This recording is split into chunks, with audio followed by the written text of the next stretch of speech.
Okay, good morning, everybody. Good Am I morning, Pastor. morning? Good morning. Good morning to all the students here, all the online students, and those of you who will be joining in for the e-learning. Hope all of you all are doing okay. All right. Okay. So, um, just as everyone is settling down, you remember what we started off with last week? We looked at the mental health that needs to be addressed also. Okay. And we also looked at marriage and family. Yeah. So we're continuing to look at different issues in that may come up in counseling. So we're just kind of exploring some of it, understanding a little bit about it, and giving a overview of how, as lay counselors, we could initiate help and assistance. Okay, so today's two broad areas we're going to be looking at is counseling the abused and also grief counseling. So the first hour we'll take on counseling the abused, and the second hour we will look at grief counseling. Okay, you could turn to your notes, and we're at page 45 for counseling the abused. All right. I don't have a PPT for the first one for counseling the abused. All what we need to discuss is there. Grief counseling, I will bring up a couple of slides also. Okay, so let's look at the abused. What do you understand of the word abuse? What do you understand of the word abuse?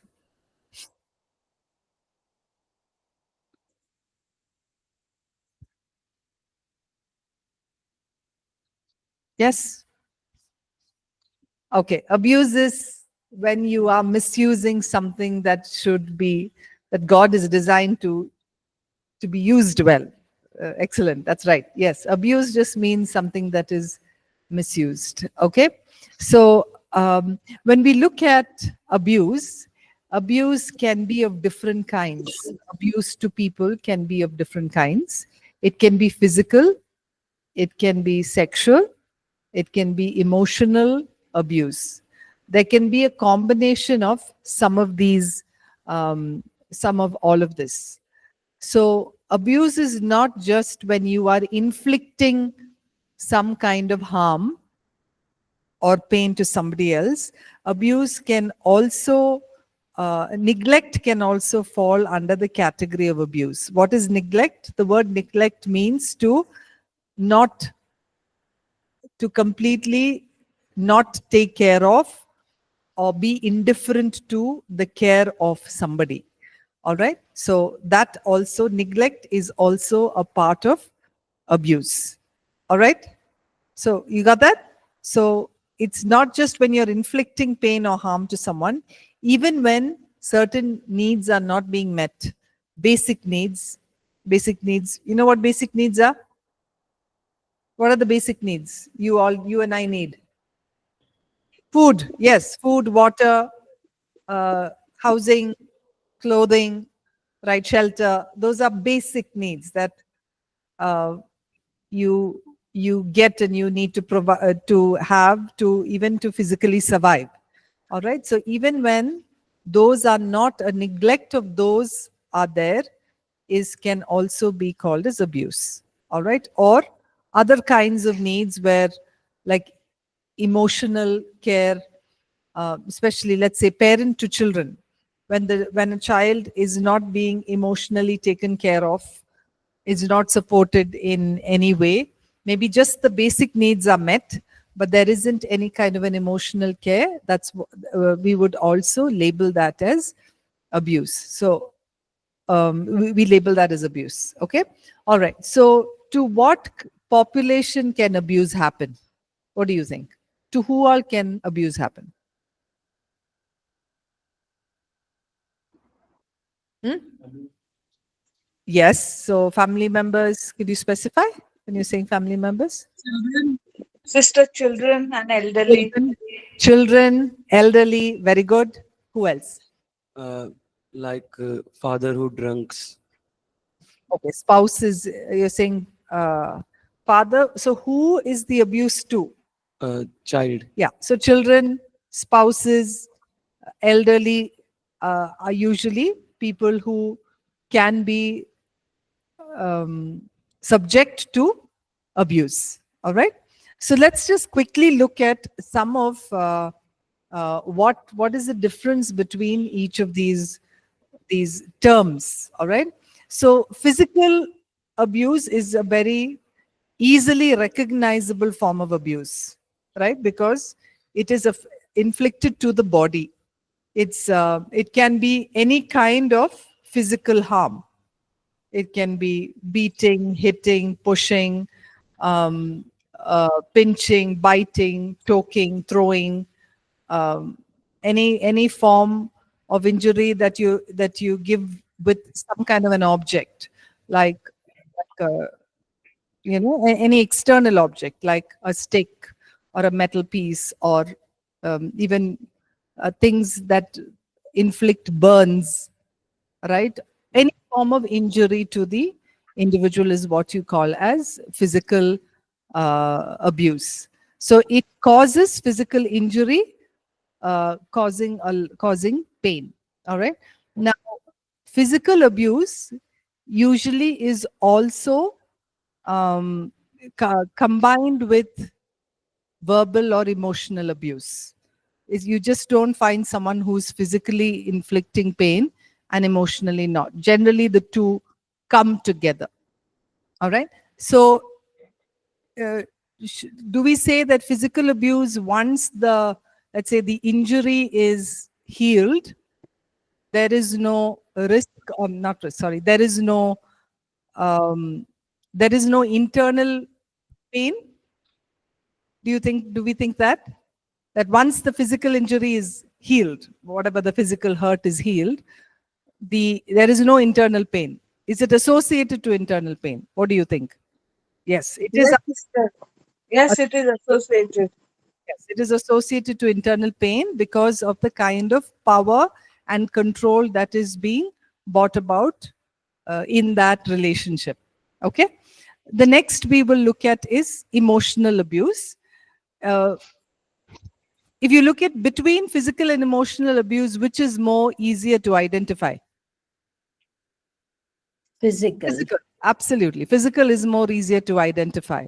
Emotional abuse is usually difficult to identify because there is nothing that is outward. You don't see effects of it on the body, or and there aren't the effects kind of are hidden. It only comes out in maybe certain situations or in certain relationships or during stressful points of time is when the effect of the emotional abuse comes out. So what are some examples of emotional abuse? Come on. What are some examples of emotional abuse? Anxiety. Sitting down. Sorry, go ahead. Sorry, Gertrude, what do you say? You said anxiety. That is the manifestation of emotional abuse. How does it happen? Putting Hurting down by- someone. Putting down somebody, yes. hurting them by words, Yes. Words. Same thing you said. Yes. Constantly belittling them. Okay. What else? Sorry? Criticizing, you said? Okay. Criticizing. What else? Some common ones. Name calling. Okay. Threatening. Name calling. Calling them different kinds of names. Bad language, bad words. Calling them names. Any other? Laughing at them. Okay. Insulting them. Criticism, insults. Okay. Exploiting their weaknesses in public. Okay, nice. Even manipulations. You know what manipulations are like? Blackmails, emotional blackmails. So what does that look like? Emotional blackmails are, you know, um, for example, when someone says, if you don't do this for me, that means, you don't care or you don't love me enough. Or if you do this, I will walk out of the home, right? So it's all conditional to some action, and then there is manipulation to be subject to the other person. All right, so that's manipulation. Or it can be even in terms where, let's say, in conversations, one person keeps it's a new word that's being used over time, and it's a new thing coined in psychology. It's called gaslighting. Have you heard of the word gaslighting? So gaslighting is something where you are attempting to, when someone is saying something to you, the other person pretends that they've never said something like that.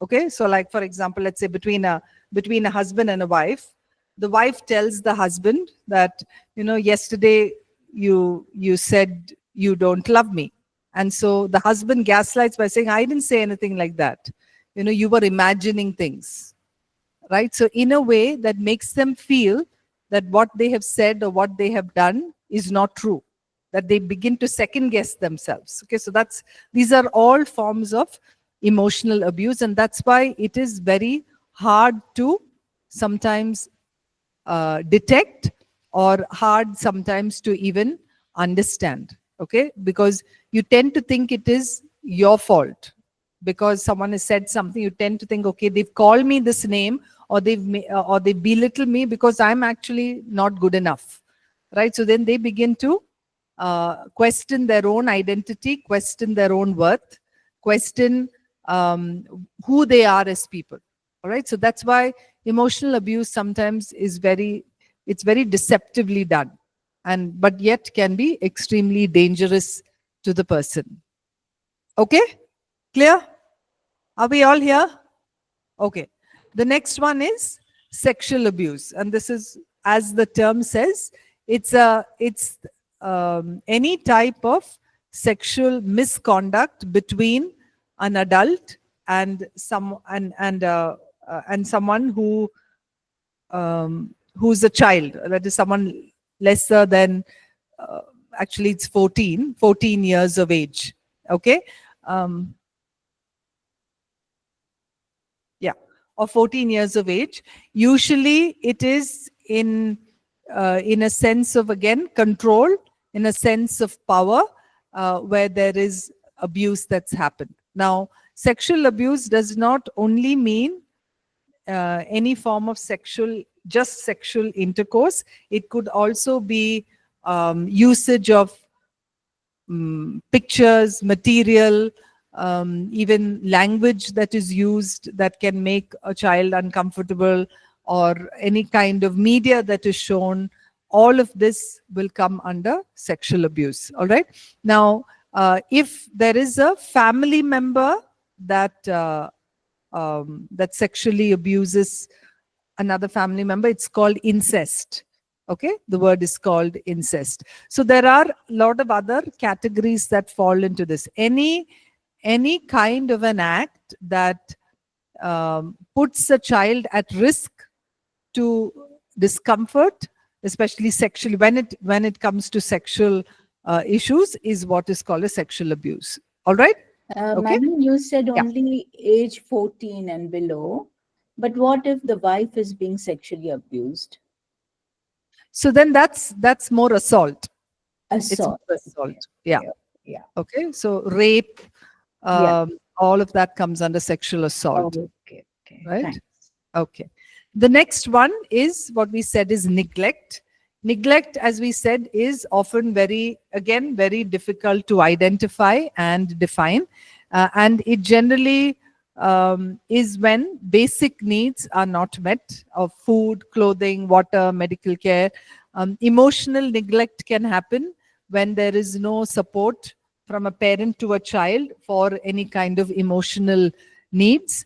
So all of this comes under neglect. So these are broadly 4 areas which we can see as abuse.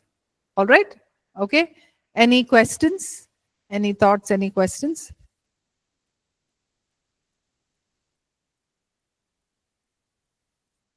Okay. So what the focus of this, counseling the abused is more not that, as ministers, you take on the counseling, but it is more for you to identify. It is to be able to identify that someone is going through this and they require help. Okay. So when people come to you, it's the first line of help that you can give. And that's all that we are focusing on, because counseling the abused, all of that is a lot more in depth. It's basically trauma related counseling, which is probably not something that we have the scope to discuss here. But what we are going to look at is only how you can be of first help, of first line. How, when someone comes to you and shares this with you, what are some of the things that you may need to do to protect and to help the person in charge? All right? Okay? Right. So the first and foremost thing is when, like I said, there may be sometimes people actually come in and tell you that they're going through something, or they may not. Which means there are 2 things. You have to be keenly observant of people you are dealing with, and you have to, of course, be open to hear issues and concerns. Okay, so let's take a hypothetical situation. A person comes in and tells you that they are being, let's say,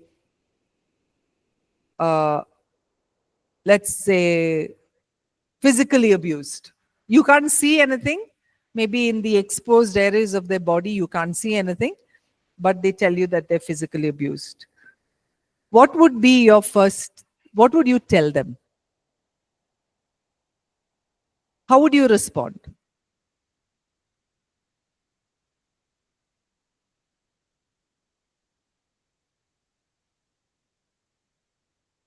Come on, think. Don't worry if you're wrong, okay? Can you share some of it? No, forget the sharing. That's my question is, what will your initial response be? Let's say you got to know all the details of the thing, but what would your first response be? I understand your painful situation. Okay. What else? Okay, I'm not looking at counseling skills right now.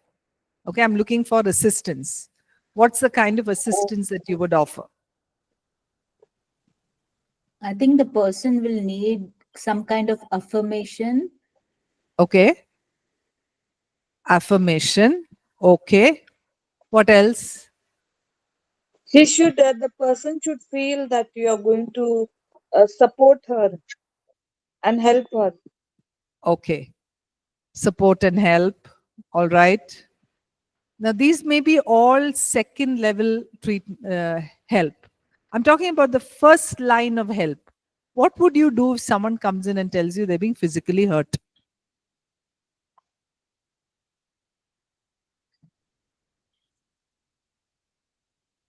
Okay. So all of that, yes, skills you will do. Let's say a practical kind of help that you will guide them into. What would Maybe you ask them to show where they are hurt. Okay. All right. Okay.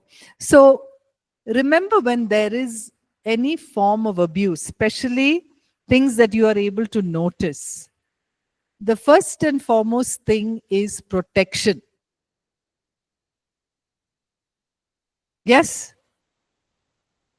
You if someone is coming and telling you, I am being hit black and blue, your yes, your empathy, your concern, all of that is needed, but not at the cost of advising them to go back to that same place again. because that's risk. And by law, any form of physical as well as sexual abuse is a criminal offense. All right. So when you do see someone is subject to that, there is something you've got to step up to do, which is to first line of help is to get support and help physically, that they some way that they are moved away from that situation, so that further injury should not be inflicted on them. Is that clear? Does that make common sense? Yes? I think we are lost because we don't know how we'll do that, like how to protect them from Okay. further injury. Right. So you're right. So Biju said that in Western countries, the laws are much more stringent. You're right. True. But over here also, there are some things that you probably as a support system can do. Okay. The first and foremost thing is to enlist other support systems that the person may have. Okay, like for example, let's say it's a wife that who comes to you, getting support in finding other members in the family who should help. All right. So, and these are all done best when you're there empowering them to do it. Right. So getting them, first of all, making them comfortable as they're talking to you. All of that is, goes without saying. But I'm saying first line of help is to be able to enlist some help, some support, maybe a family member or other people who may need to be involved. All right. So that can happen only if, when they are sharing something to you that you believe it. Very often when people do come with, let's say it's a church member that's coming to you, and they're talking to you about a family member that who is abusing them. And you've probably seen them in your circle in the church, who's a very, very devoted person, is in different ministries, all of that. And you can't believe your ears. But what generally what happens is there's a question. I mean, is that so? Really? The person will do that? When you don't believe them, what can happen? What can happen when you don't believe someone who's telling you about abuse? They will not trust you. Okay. They will not trust you. What else? Yeah, They they will not, yeah, they will not share. They will shut down and probably get back into that same system where there can be significant pain and further struggles that may come about. Okay, so when someone does share this with you, the first and foremost thing is to believe them that, I see that this has been happening with you, right? Even if your understanding of what they're telling you, I mean, you're not able to comprehend it, right? To be able to believe them. And once you'll be able to get support and help only when you are in that place of belief. Okay. The next thing is to bring them to a place of safety. So, for example, if it is, let's say, someone who's physically being abused, this is a point of time you may need to give some kind of a guidance. All right. Number one is to get them to some safety. So discussing with them that going back into this environment may not be safe for you. Is there another place that you can stay? Is there someone else's support you can take to get your support? All right. Sorry? Yeah, that's what I said. This you need to give guidance on how to deal with it. Okay. Because if you're not, you're actually, they're probably going to get back into that same harmful state. Okay. So if this is things to do with physical abuse, the or being able to get some other network, let's say maybe, like I said, family, maybe relatives, probably some pastors, and last would be legal, right? Legal support or legal help. If none of this is working, you would encourage them to get legal support and legal help. All right? Yes, yes. So I'm talking about physical abuse, okay? If it happens like this. Let's say if there is someone who talks to you about sexual abuse, what would be different then? How would that be different?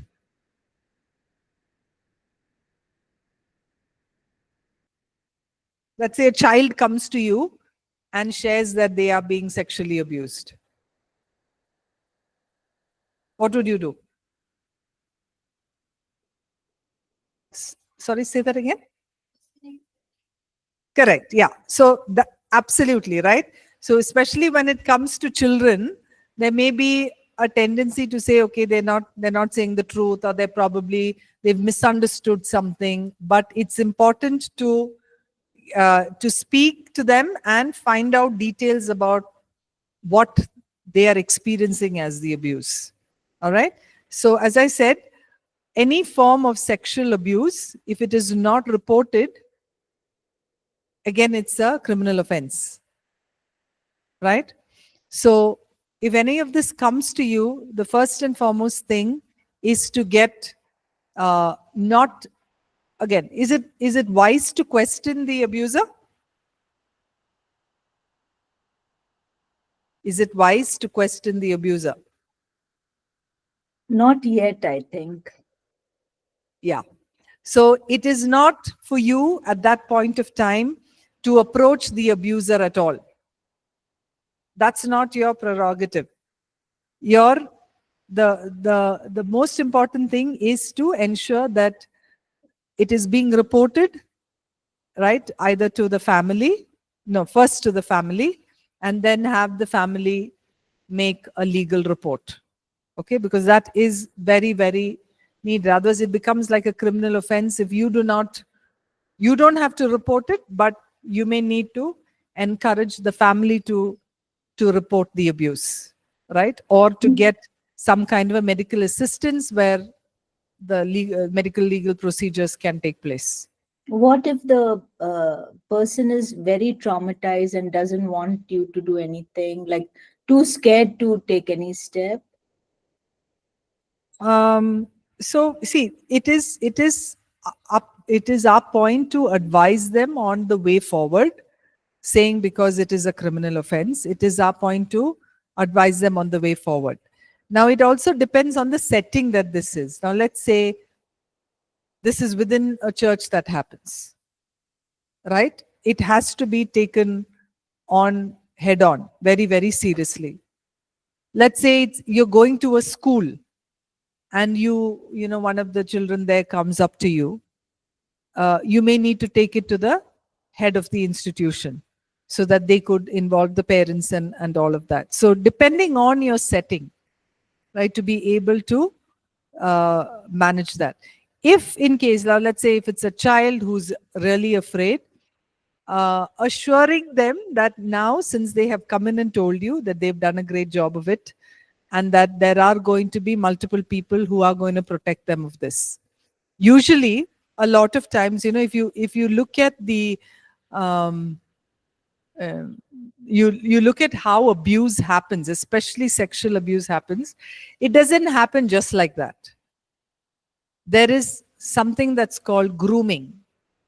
That is, the person who is the abuser tends to get the child to their side, all right, through different means, like visiting the home regularly, being a trusted friend, engaging with the child very often, showing the child that this is a person who can be trusted, who can be cared. So they groom them to that level where they begin to trust and then they attack. All right. So what happens is, through this grooming, the abuser could also mention of how, if you do tell somebody about it, you're the one who's going to face the problem. Or if you tell someone, then I will go do this to your parent or do this to somebody. So it's always under a threat that they are in. So the fear is very, very real. But what you need to assure them is, as they have told you, then you are there to help and to support and to protect, and that they cannot do anything to them. It's usually with that fear that the abuser will do something to the parent, or will create some other kind of emotional blackmail. All of that is why they are closed down in that fear. Okay, so as you believe them, the next step that you need to do is to find ways of actually having to protect them. It's very, very important that you find a way to protect them, either through, as I said, either through informing closer relatives, or if nothing works, then a legal system, something that keeps them protected. Okay. Suppose the person doesn't tell you directly, but you see signs that something is happening, then what can be done about that case? You can actually ask about it. Is anyone harming you? Is anyone doing something to you that's uncomfortable? You can ask. You can be direct and asking. Okay. All right. Sure. Okay. So what you're doing through the abuse, or when someone approaches you, is to be a supportive listener, to be an emotional help, as well as to be able to give some kind of a practical support. All right. So in these situations, you are giving again, so you need to understand that when someone is abused, it's a very traumatic situation for them. It's not something that may immediately heal, but it may be something that may take time. And you may not see any, let's say, symptoms or manifested behavior as a result of that abuse right then and there. But the fact is that they have gone through trauma, and it is important that they are able to voice that out. So one of the best things that you can do as lay counselors is to give them that space to converse, to actually talk about what has happened. Okay. Again, when they are sharing some of this with you, keeping this information as confidential as possible. Yes, apart from the people that you've had to enlist support from, right? But whatever information that they're sharing, to keep it as confidential as possible, and assuring them that you are there to walk them through this difficult journey. It's also needed to refer them out to someone who has professional experience of dealing with the abused. Okay, you do not have to, at this stage of your learning, or if you end it here, you do not have to take that responsibility to counsel them. It's just being supportive to them, just being there, listening, helping, praying, support them through this, and maybe referring them to someone else who can work with them at a more deeper spiritual cognitive level. Okay. All right. Okay. Any questions this far?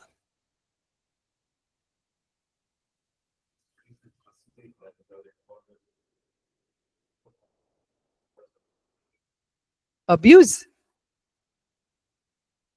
Okay. So sexual abuse is very, very common. Yes. You would probably, even among adults, they may be survivors of sexual abuse, which means they have been abused sometime in the childhood, never have brought it up, but much later in life, when they are presented in other situations or in other in anything else, it comes up different. It gets manifested in another way, either in the relationship, or it can be manifested in their emotional management. It can be with something with their personality. This could be something that's been like a childhood trauma. No. I'm talking about, let's say, a child comes to you, right? Yeah, when it is happening then and there. But you may also have someone who's had history of abuse, right? A history of abuse. It's not very different, but nevertheless, it's not their current life, but it's something that they have been going through, right? So yeah, so answer your question, it's very, very common, especially among women. It is common among men or boys, but a lot of times men or boys do not come forth with it. They do not open up because of the kind of stigma it can bring, right? So, but it is quite common in men as well.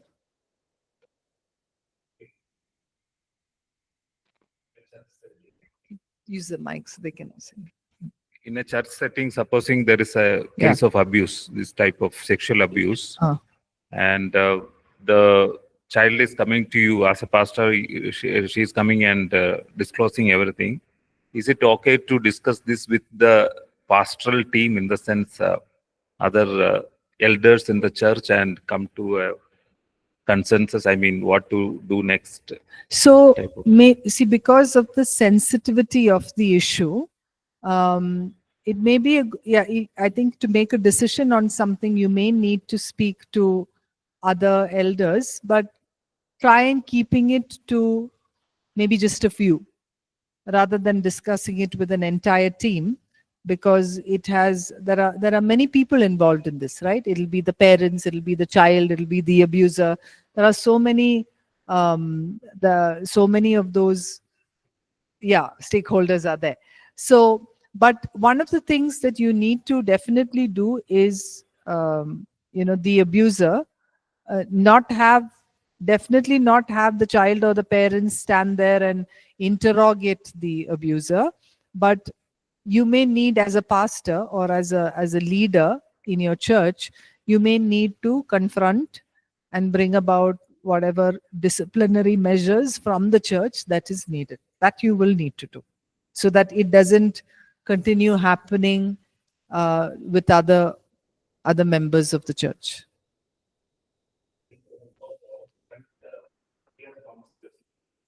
Yeah. Yes. Yeah. So peer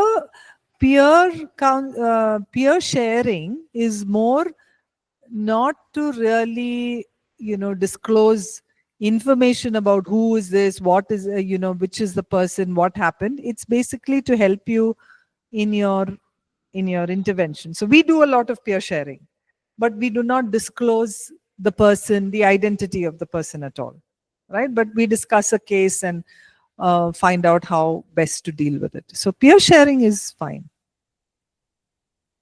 Okay. All right. Ma'am, how can we make sure that actually it is happening, and it's like maybe the child heard it from some other friend, or maybe attention seeking? So because it's a very serious offense, so to make sure that it really is happening. So and that's why history is very important about what the child is reporting to you. Maybe there are witnesses in this, right? Even to what is the extent of the abuse that's happened. So it is, again, a lot of times when it goes legally, there is another protocol there. There is medical examination. There is interrogation of all witnesses. All of that happens to really see the strength of the case. But for you, when it comes up to you, the most important thing is to believe. And to build on it, to build on the content, to really ask what happened, how did it happen, where did it happen, how many times did it happen, what did you feel, what have they said, all of that, you know. So getting into those details is very important for you to determine. Yes, true. Okay. Sister, is there any means to identify the abuser in and around us when he is grooming himself? No. It's very hard to identify who an abuser can be, right? And that's why the most important thing is to build awareness and educate young children, especially if you're looking at sexual abuse, to educate children about how they take care of their bodies, and how for them to be able to trust their instinct about what is a healthy touch and what is an unhealthy touch. And Yes, sister. and you start that from very, very young, that Yes. children are helped to recognize what seems uncomfortable or what seems comfortable. Okay, okay. Thank you, sister. Sister, in case of physical abuse, in their in-laws' place, they actually send their daughters back to their place so that they get adjusted and stay in that situation. Is it right, or we should support? What do you think? We should support. Yeah, so that's what I said. If you do find abuse, you know, it makes absolutely no sense to send them back to that place. I do see that there can be many repercussions, but the safety of the person is supreme. But And most of them send them back. yeah, I know. Yeah, and that's why the physical abuse continues, and then there could be further mental health issues. There's depression, high rates of suicide in people who are physically abused and not given any kind of help and support. Then we have to counsel the family itself. We have to Yeah, tell them. sometimes it's not that easy, because and that's why even with maybe they're not a family that is even reachable, or they're not a family who you can reach, right? So Okay. what do you do there? That's when you need to empower the individual, get them maybe whatever support, get them to get to the legal system. There are some organizations that work for women welfare, and when you report any form of an abuse, they actually come in and do an inquiry themselves, and then depending on what they have found, an FIR will be filed, and all of that. Okay. When we find in and around a situation, we can just inform them.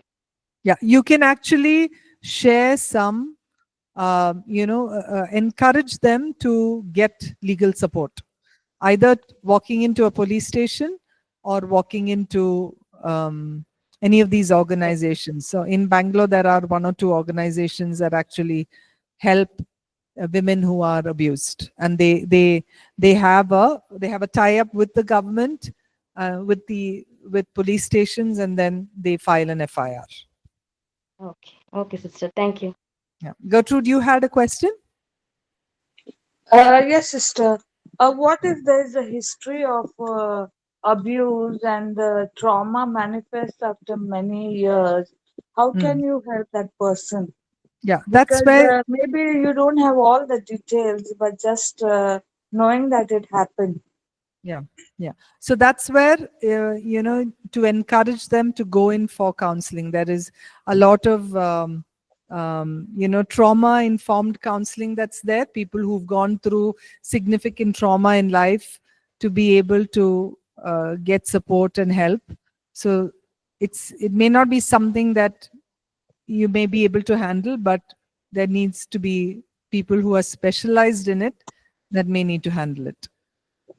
But in your level, what you can do is to, just be there as a support, to listen, to pray, to give them hope, to Counseling share. has to be Christian counseling, or it can be any counseling. Any So person. it will definitely be best if there is Christian counseling because of the hope that it offers, Yeah. right? And but like we know, not all would probably get into Christian counseling, especially those who do not know about Christ may not. Yeah. So any form of help is probably what is needed also. Okay. Thank you, sister. Okay. Won't they be needed to be made aware that, see, now that we are going to take action, things are going to heat up and you'll have to become strong to face these challenges? Mm. Yeah. Right? Because they need to be. Yes, absolutely. Especially when it comes to, let's say, physical abuse, especially when there are reports and things like that done, it can get a lot more difficult and messy. So that's something that you can discuss with them, because there has to be a mental readiness on that as well. So you're right, yes, to show them that there could be chances of things maybe not physical abuse getting worse, but maybe the relationship in itself having a huge strain and support. And that's why we need to also look at the person's environment, get the best support as possible, so that tomorrow you may what do I say, initiate some kind of a reporting system. But tomorrow after the reporting, if the person doesn't have a place to stay, you haven't helped them too much. So to ensure that you get a good network or a support system to work with them, so that they can fall back on something if the challenges are very, very difficult, like, let's say, family support or a legal support, or even NGO support. Because I'll tell you of a case that I saw. This person, she didn't have any place to go, but she really wanted the physical abuse to stop. So through one or two sittings, she did approach this organization. The organization came in, and she went in and told them that she just wants them to threaten him, and that worked. The police came in, threatened, and said, if this happens once again, or if she comes in and complains once again, you'll be behind bars. And then it stopped. Right? So it really depends on each situation, the people involved, the kind of network that's there. But these are some things that we need to keep in mind as we are helping people like this. Yeah. Okay. All right. Okay. So let's close for this hour. We will come back next and look at grief counseling. Okay. We'll be back at 11 o'clock.